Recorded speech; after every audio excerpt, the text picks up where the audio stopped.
Hi everyone, this is Dayu from EcommOps. Today I'm talking about the top 5 tricks that dropshipping suppliers or AliExpress sellers tend to play on their clients. Now, full disclosure, I do run a private fulfillment company out of China, so technically speaking, we are actually suppliers. And the point of this video is not really to talk negative things about our competitors, it's really to keep you guys informed, but I also wanted to take a more balanced approach and really explain why other suppliers do these things. And trust me, it's not all because they're bad people or they just want to lie to you. I'm going to talk about the truth behind it. I'm going to talk about what you should do to protect your business. So today I want to talk about why suppliers seem so dishonest sometimes, and it's really not because they're bad people or they just want to lie to you. Then we're going to go over the top 5 most common tricks. For each one, we'll talk about the real truth behind what is actually happening. And then finally, what should you really do knowing these? How should you protect yourself? How should you run your business if you have to use one of these suppliers so that you can run your business more smoothly given the situation? So first, let's start with my thoughts, at least, on why so many suppliers seem to be so dishonest, whether it's private agents or AliExpress sellers. At the most fundamental level, the supply and logistics chains are incredibly complex. You guys probably don't see all of it, but there are a lot of moving pieces, there are a lot of players along the chain, and it's simply just such a huge, complex beast. It's not nearly as simple as you might think if you don't understand this side of the business. And the reality is that nothing is perfect all the time in the supply chain or in the logistics chain. It doesn't really matter how great you think your supplier is, your seller is, it doesn't matter what they promise you, but nothing is ever completely perfect. Stuff just happens. And the reality is that there is a lot of work involved with dealing these issues. Unfortunately though, a lot of suppliers, a lot of agents, a lot of sellers, they are simply resource constrained. It's not a very high margin business. They want to protect their own revenues, their own profits, and they just don't hire enough people to deal with it. Now, technically speaking, that is probably the fault of some suppliers, but again, I'm just trying to explain to you why this is. It's a very complex business. Dealing with issues takes a lot of work, a lot of time, and simply speaking, most suppliers and most sellers out there, they do not have the resources to deal with them effectively. The supplier space is also extremely crowded. If you talk about AliExpress, I mean, there's, I don't even know how many AliExpress sellers there are, but just lots of them out there. You know how many dropshippers are out there? I would venture to bet that there is close to as many active AliExpress sellers serving these dropshipping clients. Now on the right, actually, I show an example of a post that I saw in a dropshipping group. Someone asked for an agent, and I think just literally within the first hour, there were 20 or 30 suppliers trying to get their business. So the space is incredibly crowded, and honestly, for these sellers, for these suppliers, every single client and every single deal does really matter. And so what that means is that they have to work extra hard to make sure that they get a client, they keep a client, they get a deal, and actually make it happen. Now, this does sometimes lead to a certain level of dishonesty because, when business is so scarce, when business is so hard to get, a lot of times, especially smaller suppliers, they do feel like they have to be a little bit less than honest in order to get your business. I'm not saying it's right, but it's just I'm telling you guys as it is. Now, miscommunication is really a huge issue in this case. The language barrier is real. Even if your supplier or seller seems to speak English to you, more likely than not, they're probably using something like Google Translate, or actually not Google Translate, but whatever the Chinese version of Google Translate is. So there is a lot that is lost in translation. And this is something that you're just going to have to deal with a lot of times when you're working with a supplier or seller who does not have a perfect grasp of English. And you know what, guys? I'm going to be completely honest with you guys.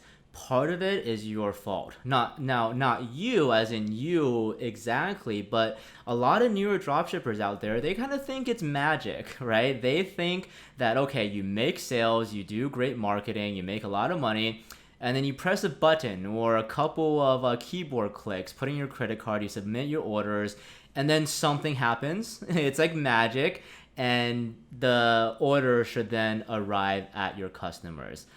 Trust me, it's not like that. There are a lot of steps and there are a lot of issues that can actually come up. But a lot of dropshippers think that it's just supposed to be magic. It's supposed to arrive after a certain time, and therefore there tends to be a very high and many times unrealistic expectation that a lot of dropshipping clients are actually placing on their sellers and their suppliers. Now, I'm not necessarily saying that this is your fault, but all I'm saying is that this is probably the reason why a lot of suppliers feel like they have to meet your expectations, even if they do have to be a little bit roundabout in what they say or a little bit dishonest.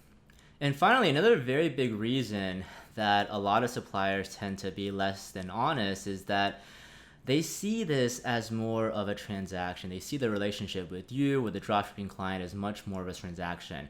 This business is very competitive.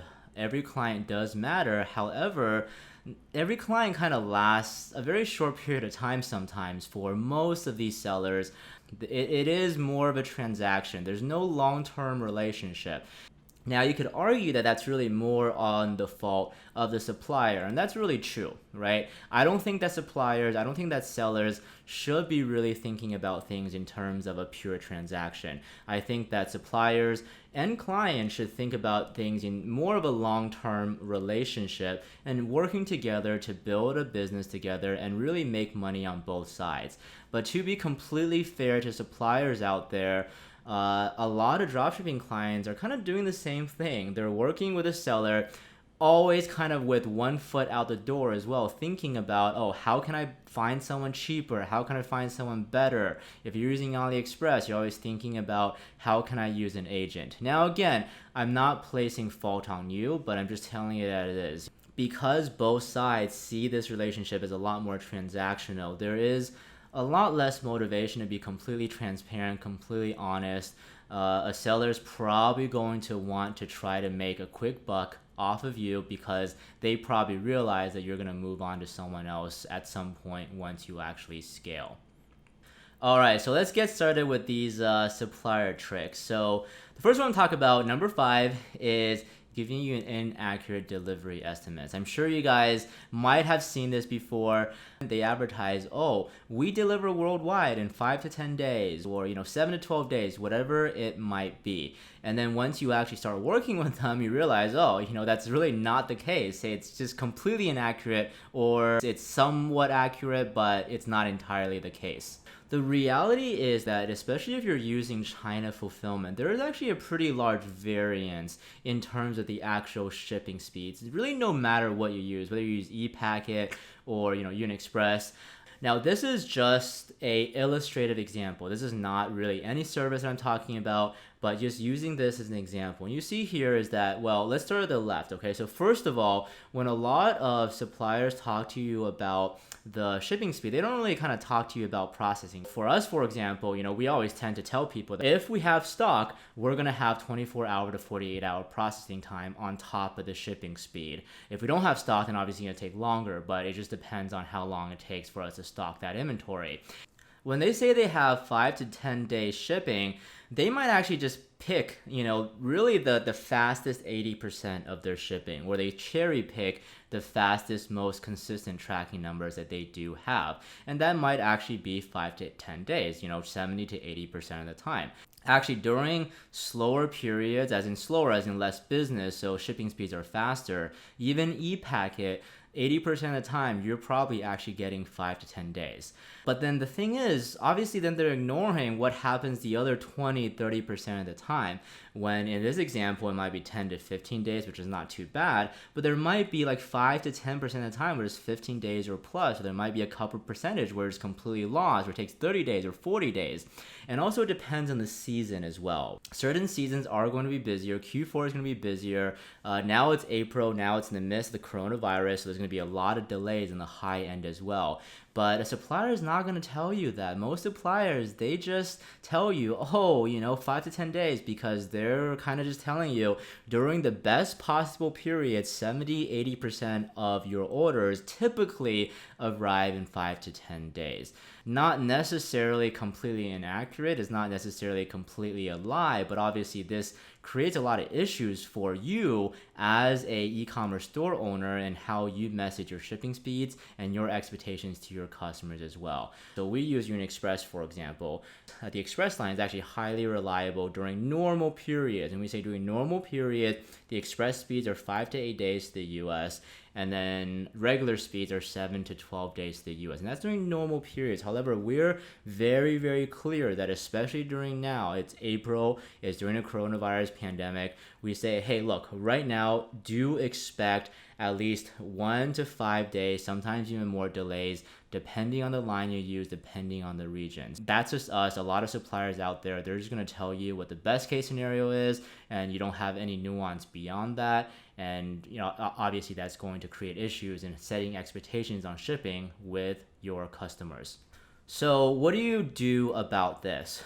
Honestly, I'm going to tell you guys that sometimes sellers or suppliers, they're just going to not really tell you the truth no matter what. But I think there's some things that you can do to try to decrease the burden of this issue. So first, you should confirm with the seller or supplier, okay, how long does it actually take you to process orders?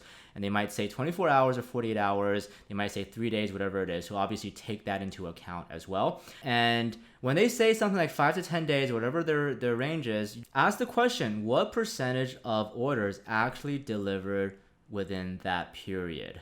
They might not tell you the exact truth, but a lot of suppliers, when you ask that question, maybe they are going to tell you, oh, this is just during normal times, this is just 80% of the time, this is 70% of the time, whatever it might be. So you might not like that answer perfectly, but at least it gives you more details to help you make your decisions. Third is that honestly, you should do your homework. As a business owner, you should also know how long each type of shipping method should be taking during what time period. You might be telling me, well, that's hard to know. I can't find that information. Well, hey, look, you're running a business, which means that this is information that you should try to figure out yourself, whether it's asking for friends in the dropshipping business or looking in groups. By the way, so we do have a Facebook group, the EcommOps Facebook group. So I have a lot of information there about all things logistics related. So if you want to find out more information about this kind of stuff, join our group and I'll help provide some discussions and insights into this as well. But anyways, you should definitely try to learn what times are going to be expected for certain things. If someone is using ePacket and they tell you, oh, my ePacket is going to be 5 to 8 days, I mean, that is literally BS. I mean, that is just not possible. Now, I'm not going to talk about a whole bunch of other shipping options right now. That's not the point of this video. But again, the point is that whatever it is you're using, do your homework as well. Understand what is actually reasonable, what is not reasonable, and use that as a data point when you think about how long it'll take for you to ship. And then finally, leave plenty of room when you message to customers. Even if someone tells you they have 5 to 10 day shipping, 7 to 12 day shipping, just add a week on top of that. It's not going to make that much of a difference. And eventually, once you're super confident with your supplier and your orders consistently get within a range, that's when you can actually adjust your shipping speed or your messaging for your customers, and you're more confident in it. You never really want to overpromise to your customers on shipping times or you're in for a bad time. All right, so number 4, I really like this one. A lot of people asked me about this recently, but pretending that they use USPS or they use local fulfillment. I'm sure you guys seen this before. This is a very, very common thing that's happening a lot. And I think that it just has a lot to do with, especially recently, there's a lot of fears of fulfilling from China. So suppliers from China tend to say that they use like USPS or DHL or like local fulfillment, whatever the service might be. The reality is that there is no such thing as USPS from China. I mean, USPS does not have a Chinese office. UniExpress, ePacket, and really most consumer lines out there, most special lines out there, they start as a China fulfillment service.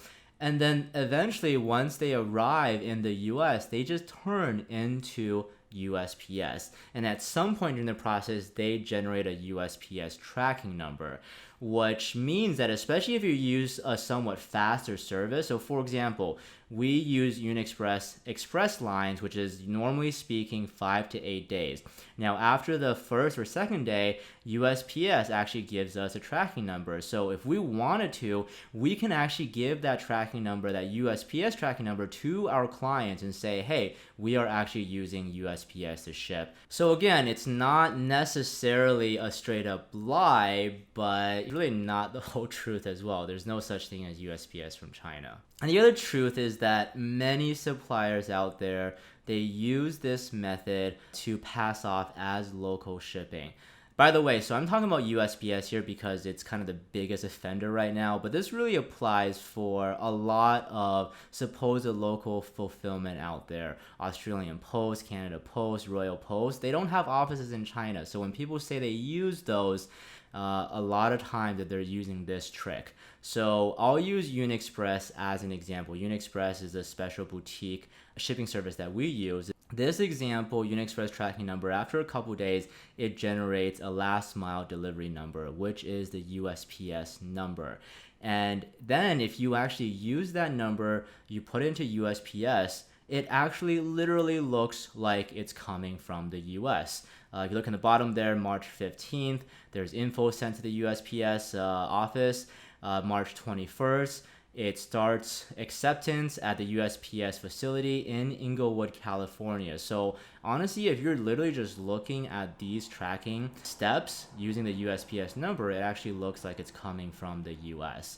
I'm not saying that there's no such thing as US warehouses, but the amount of suppliers, the amount of sellers who claim that they have US or local fulfillment far surpasses the number of US warehouses that these suppliers or sellers actually use. All right, so what do you do about this one? So unless you're absolutely sure your supplier actually has a US warehouse, I mean, just don't believe it. It's just complete BS. Just kind of assume that they're using one of these tricks. I guess if they are able to pretend that they actually have USPS shipping, at the very least, their shipping is probably pretty fast, because you can't reasonably pretend that you have USPS shipping with like ePacket or something that takes like 3-4 weeks, because it would be too hard to keep up. But if they say they have USPS shipping or local shipping, most likely they're at least using some kind of express service or special line that is relatively fast to play this trick. To really test if they have USPS or local fulfillment is ask for some local tracking numbers from during Chinese New Year's. Depending on what year it is, just figure out what that period is. This is honestly always one of my perfect tests for actually gut checking if a supplier actually has local fulfillment or not. It's kind of funny actually, because some suppliers, some sellers, they say they have US fulfillment or local fulfillment, and everything is pretty fast most of the time, and then Chinese New Year's comes where the entire country of China takes like 10 days, 2 weeks, or even longer off, and all of a sudden nothing shifts for 2 weeks, nothing moves for 2 weeks. Why is it that even though you have local fulfillment, why does it all stop for 2 weeks when all of China stops? So it's a very good test to see if someone is actually using local fulfillment or not. Third is that remember that customers honestly care a lot more about speed rather than fulfillment location. I mean, just trust me on this. Sometimes we have clients who are worried that their customers don't like things being sent from China. I don't know, guys. We have plenty of clients making a ton of money just using original Unexpress or even e-packet trackings from China, I just don't think it really matters that much.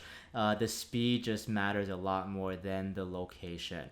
Now, it's not to say that, US fulfillment is not better, but it's just like when you have a choice, right? When you have a choice between something that might be a lot more cheaper and a lot more flexible in terms of China fulfillment, or when you have a choice between, let's just say, two suppliers, and one has faster shipping, they're more trustworthy from China, the other one is kind of iffy and they say they have local fulfillment. I personally think the choice is very clear. Always choose the China fulfillment that is going to be faster and more trustworthy and more transparent with you. Now, however, finally, if you do need it, do realize that agents can actually provide the USPS tracking or local tracking numbers if you really need to. So it's something that we actually offer the service as well. If a client specifically asks us, okay, we want the DHL tracking instead, we want the USPS tracking instead, that is something that we can provide them for whatever reason. Now, just note that with this strategy, you're going to get your tracking at least a few days, up to 4 or 5 days after it's shipped out, depending on the level of service, because it does take some time for the local tracking to actually generate after it's sent out. All right, number 3, telling you that they have enough inventory for you to scale with. Don't worry, we have plenty of stock to support your orders. Go ahead and scale as fast as you want.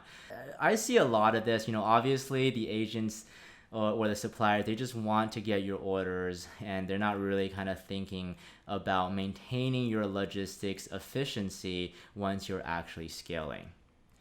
Now look, the truth is very, very few suppliers stock enough to support scaling, especially multiple dropshippers scaling. Do you really think that an AliExpress seller is just kind of sitting there in his warehouse? He put down the risk on 10,000, 20,000 units just so they can support you trying to scale to 1,000 units per day? It's not how it works. It definitely is not a thing or a sensitive business move. Now, I'm not saying it doesn't happen. Sometimes suppliers, they do have a lot of stock of something. Sometimes you do see specialty AliExpress stores, they only maybe sell one thing and they sell high volumes of it and they're always having stock of it. So that's a little bit different, but that's honestly pretty rare. What mostly happens is that they wait until your orders come in, they look at their stock, and once it starts running low, then they try to hurry up and try to get more stock. Now that normally works if you're selling relatively low volumes, but imagine this. You are selling at 10 orders per day, and then all of a sudden you scale up massively. You start selling 100 orders per day, 200 orders per day. And your agent only had, or your supplier only had, 200 units in stock. And that's like 1 day's worth of inventory at 200 units per day. So they're going to run out. They're not going to tell you, and you're going to be in it for a bad time because you're going to have to wait whoever knows how long for them to restock. And then they're not even catching up with your orders anymore because 5 days from now, that's 1,000 units. They're playing catch up and everything just slows down. All right, so what do you do about this issue? So first, do not scale aggressively with AliExpress because AliExpress sellers are the worst at this. They tend to be very dishonest with their inventory. You're never going to get a straight answer on how much stock they have. So it is just what it is, but use AliExpress as a testing bed. Use it to confirm your KPIs, confirm your ROAS, and try to move to an agent as soon as possible. And that's the second point. Find an agent who is going to pre-stock inventory in advance for you. Going back to my point about a lot of dropshippers thinking that the supply chain is just magic. It's not magic. Inventory has to be produced. Inventory has to be stocked. And it has to be planned for. So if you really want smooth operations when you scale, work with a trustworthy agent who is going to agree to pre-stock inventory in advance for you and be able to support your scaling. Now, related to that though, be willing to pay upfront or take a risk on the inventory stock. I mean, just think about it, right? You're talking to an agent, you want to scale to 100 per day, you think you need 500 units or 1,000 units. Does it really make sense that you make the agent take all the risk for you? No, it does not make sense. So if you really want to grow your business and scale your orders, work with an agent and work with them to pre-stock inventory for you, but actually be willing to pay for it upfront or take the risk on it. Finally, be ultra communicative with your agents. on your scaling plans and work with them to plan for stock for you. Again, work with them, communicate with them, and wait until they actually have the supply secured before you scale. Do not scale without your supply established. You're going to be in for a lot of delays, a lot of issues, and just a lot of unhappy customers. Number 2, promising that they will have stock in X number of days for hot items that have been trending, that have potentially production issues. Now, right now it's April, it's during the coronavirus pandemic, so you see a lot of these issues right now with a lot of hot items really out of stock and factories really struggling to turn them out. A seller might say something, oh, don't worry, we can get it in 3 days. Just pay us right now and then we'll figure it out. And then what happens is, and we've seen a bunch of clients to do this with previous suppliers, by the way, is that they pay up front and they say they're going to start fulfilling in 2 days. And then all of a sudden they come back and say, oh, sorry, the factory is out, so we're going to need to wait 3 weeks or a month before we actually send out. And then the client tries to get a refund and, the supplier refuses, and it's just kind of a bad situation in general. Now, the truth is, and by the way, this is probably not the only truth for this, but this is what we commonly see a lot of suppliers do, is that they use Alibaba, which is actually the Chinese version of Alibaba. Now, I use an example of actual Alibaba here because it's in English. If I showed you guys Chinese, you wouldn't be able to read it, or most of you won't be able to read it.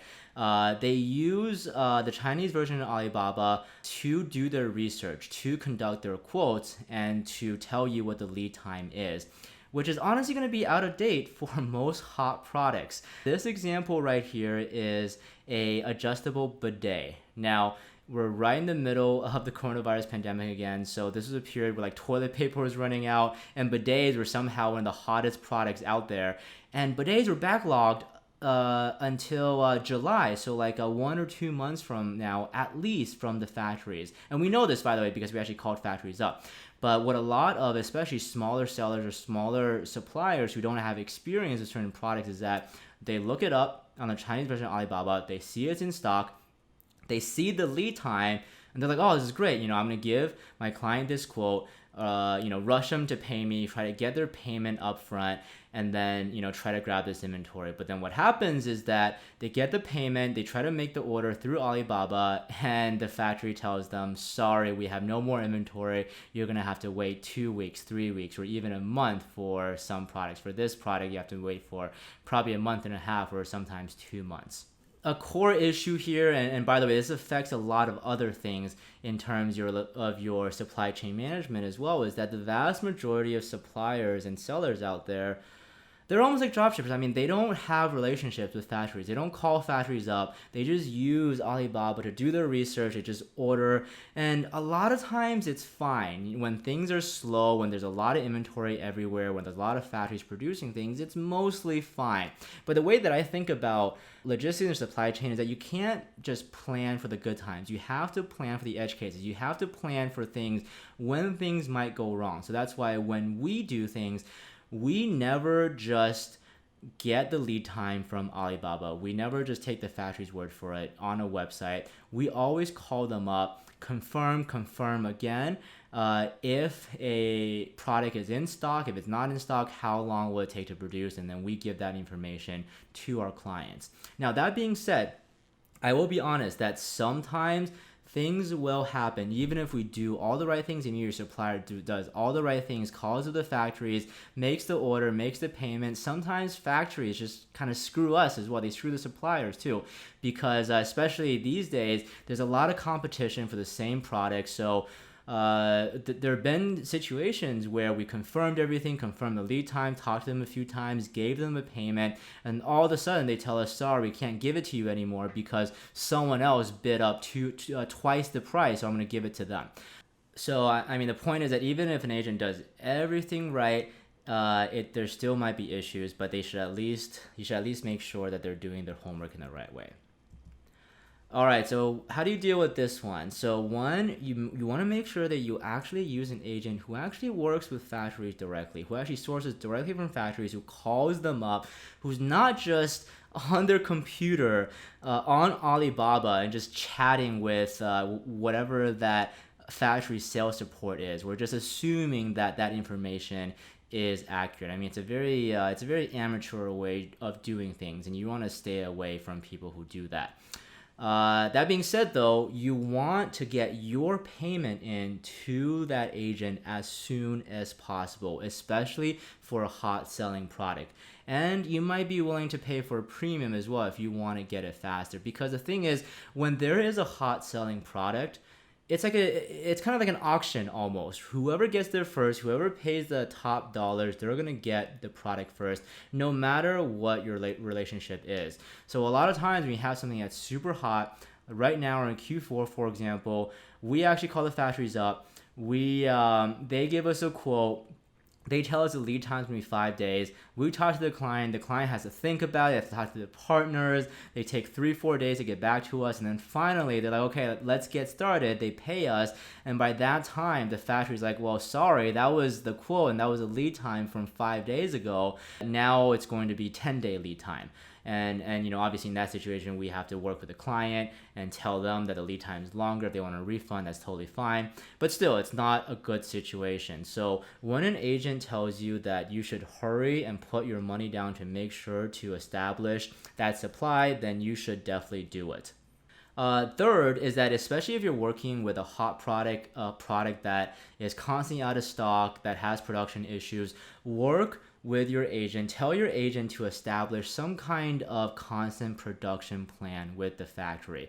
Now, not all factories would do this, but actually most factories, they actually prefer this. They actually want to work with suppliers like us who say, hey, look, we have consistent orders. Let's just create a plan. You have a capacity of 5,000 units per day. My client is going to do 1,000 units per day. So let's just work on a plan where, we pay in advance or pay in batches at a time, but can you reserve 1,000 units of capacity for me from your factory on a daily basis? Now, that does require a strong relationship with that factory, which again kind of goes back to the first point. Make sure your agent actually calls up these factories.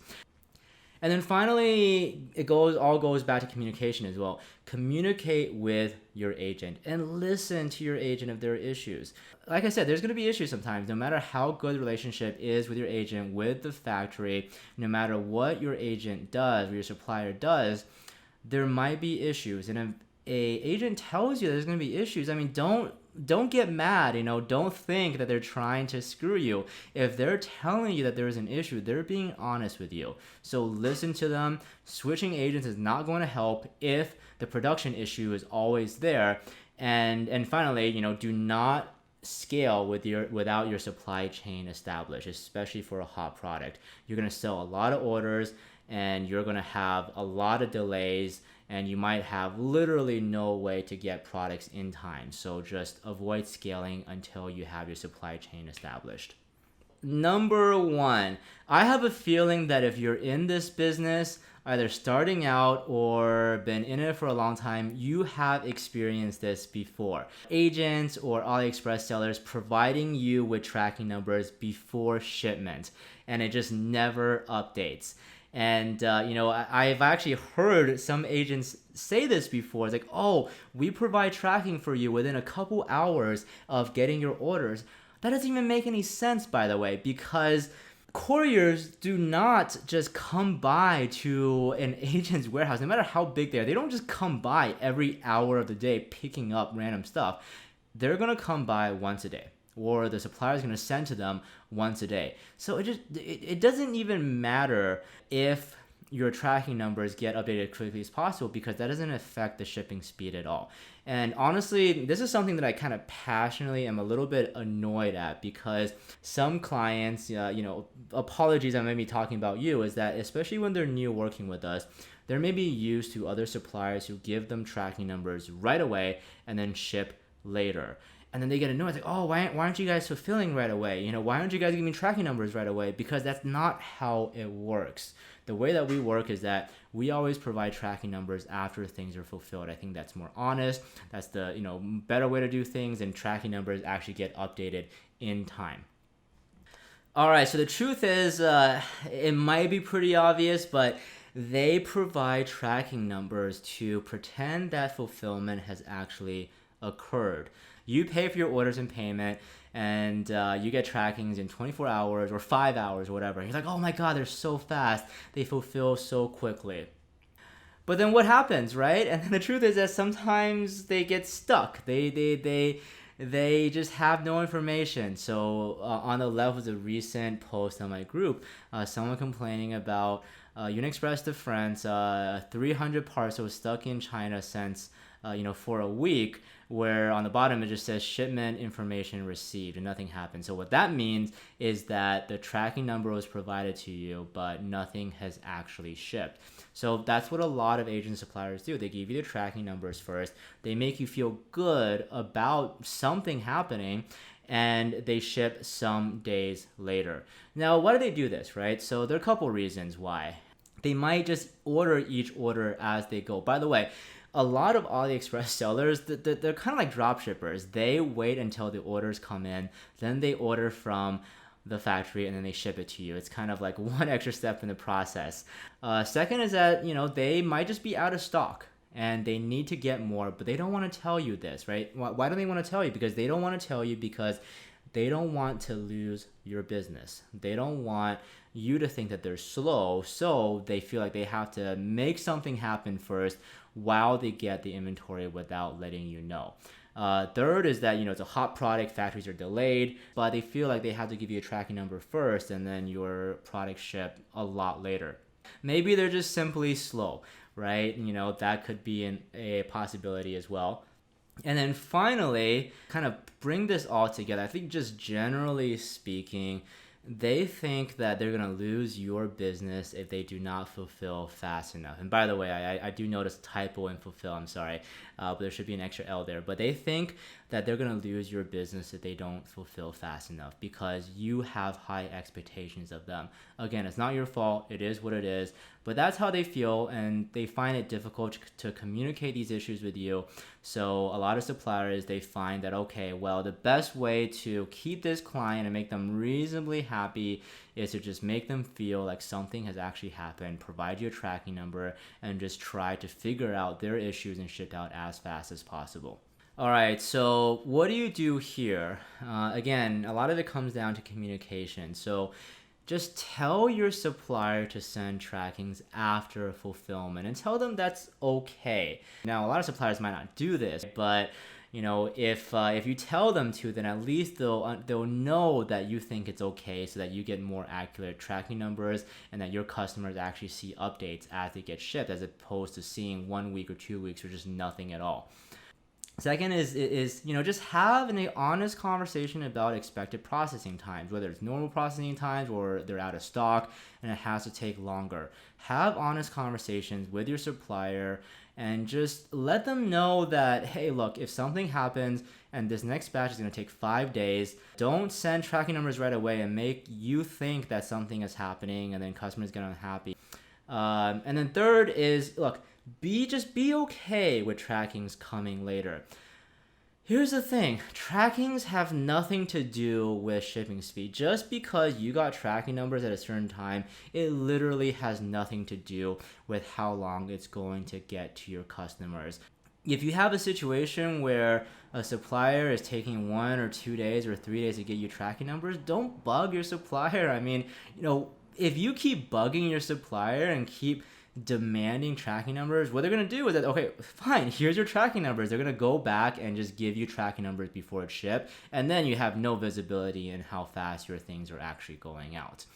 Now, however, obviously there's going to be situations that you might want to get tracking numbers to appease your customers. For example, if your agent tells you, okay, look, there's going to be a 7-day lead time on this stock because the factory is delayed, and you have customers that are unhappy. Now, you can make that choice and say, okay, look, maybe just give me tracking numbers 3-4 days out, so then they ship in 3-4 days after that. So then you find that right balance of keeping your customers happy, appeasing them, but also not having too long a period where there's an empty tracking number, because you don't want to do that either. You don't want to send tracking numbers and have nothing show up in a week or 2 weeks.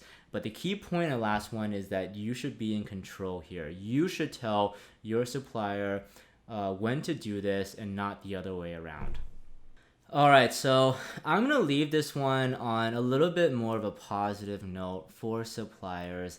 And I just want you guys to remember that suppliers are people too, and that respect goes both ways. Here are some pictures of my team. They might not like because I kind of picked some maybe a little bit of embarrassing, but human pictures of them. But this is my team. We're real people. And look, sometimes suppliers do make mistakes. Sometimes stuff does happen. But we are people, and honestly, good suppliers do really try to work hard for you. If you don't respect your supplier, if you treat your supplier as a literal transaction, they're going to treat you the same way.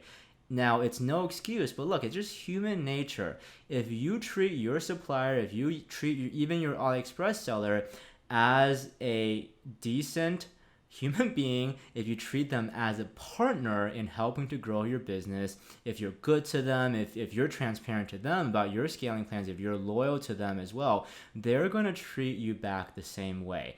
Communicate with your suppliers, communicate with your agent, help them figure out the issues where you can and work together. And trust me, if and when you can find a supplier or agent or even an AliExpress seller maybe that you can really trust, that really goes the extra mile to help you out, to partner with you to help build your business and obviously make some money for themselves as well, then you're really going to be set up to not only make some quick bucks from dropshipping, but actually build the e-commerce brand that I'm assuming that all of you guys might be dreaming of as the end goal. All right, everyone. Hope you guys enjoyed that. Hope that was useful. Comment below if you have any questions, if you want to talk about any other supplier tricks you had questions about. If you liked the video, please like the video. Please subscribe. Please hit and turn on notifications. It really helps the channel a lot. And I do actually plan to talk a lot more detail about all these topics that I just talked about. So make sure you follow our channel and look out for more content in the future. Join our Facebook group as well. It's all linked below, our EcommOps Facebook group, where I'll continue to have a lot more written content around operations and logistics. And finally, again, we are a high quality private fulfillment company out of China. So if you do have more than 50 orders per day and you're interested in working what I think is the best in China fulfillment, make sure to check us out. I'll put the link below. So again, this is Dayu from EcommOps. See you guys next time.